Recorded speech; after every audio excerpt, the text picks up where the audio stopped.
কেন বাংলাদেশের নারীরা প্রতি মাসে এক রাত ছোট ছেলের সাথে কাটান?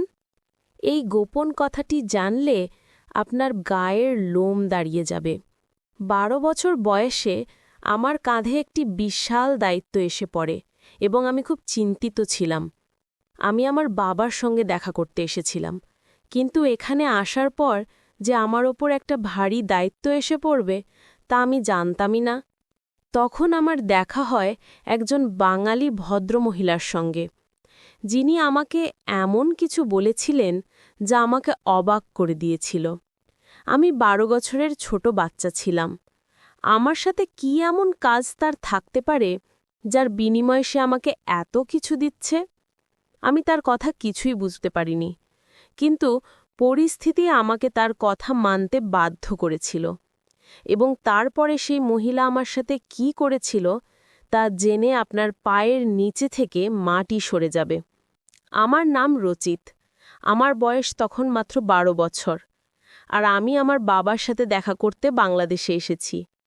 এবং আমার বাবা যখন আমাকে নিতে বিমানবন্দরে আসছিলেন, পথে তার সাথে খুব বড় দুর্ঘটনা ঘটে।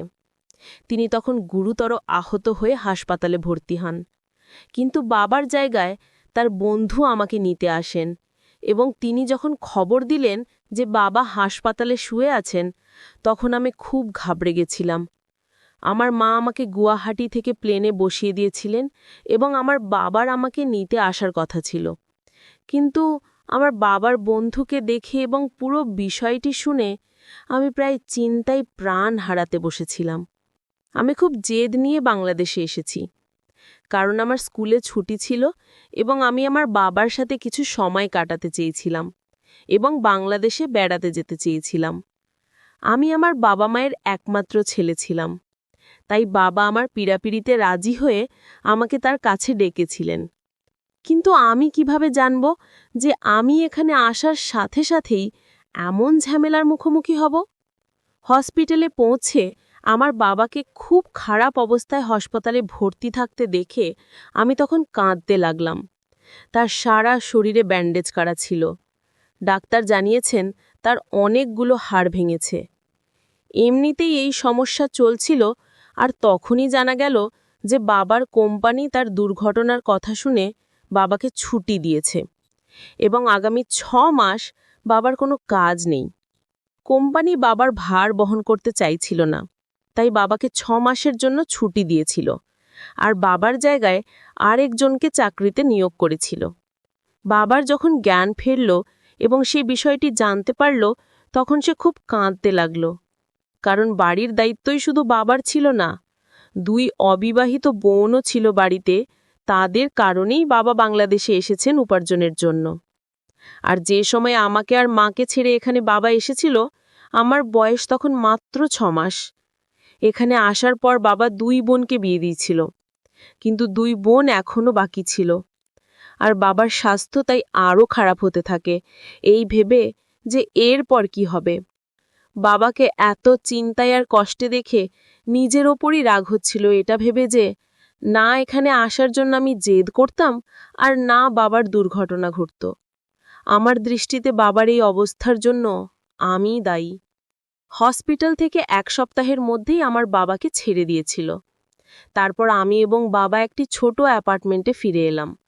বাবা বলতে লাগল, এখন গুয়াহাটি ফিরে ছাড়া আর কোনো উপায় নেই, কারণ এখন বাবা কোনো কাজ করতে পারছিলেন না এবং কোম্পানি বাবার খরচ বহন করছিল না।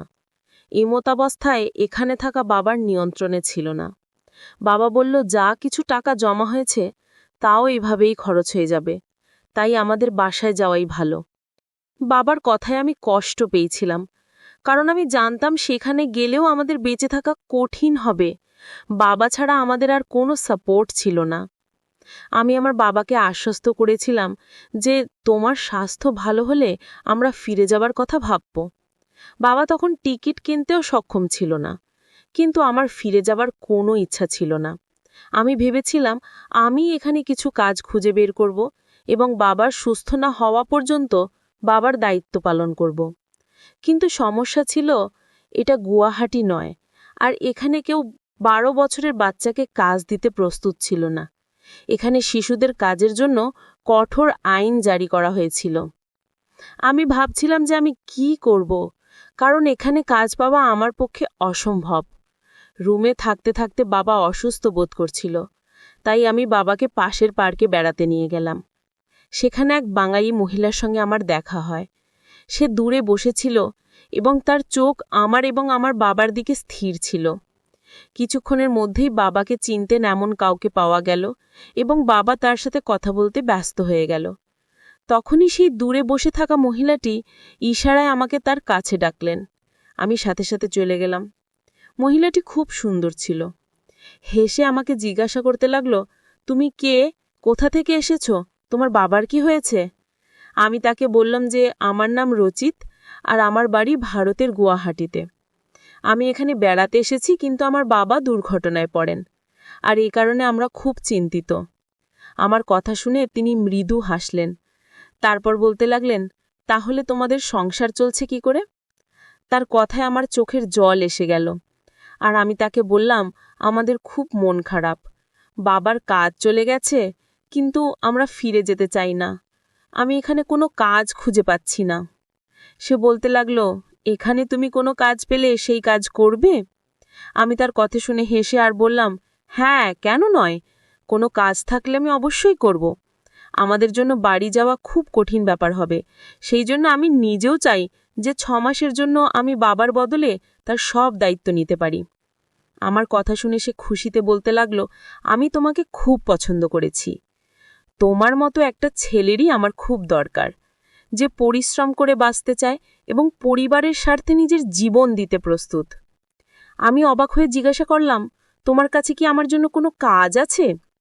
হ্যাঁ, তোমার জন্য আমার কাছে একটি খুব ভালো কাজ আছে, যা করতে তোমার ভালো লাগবে এবং তুমি খুব ভালো টাকাও পাবে। আমি তার কাছ থেকে কথাটা শুনে খুশি হয়ে গেলাম।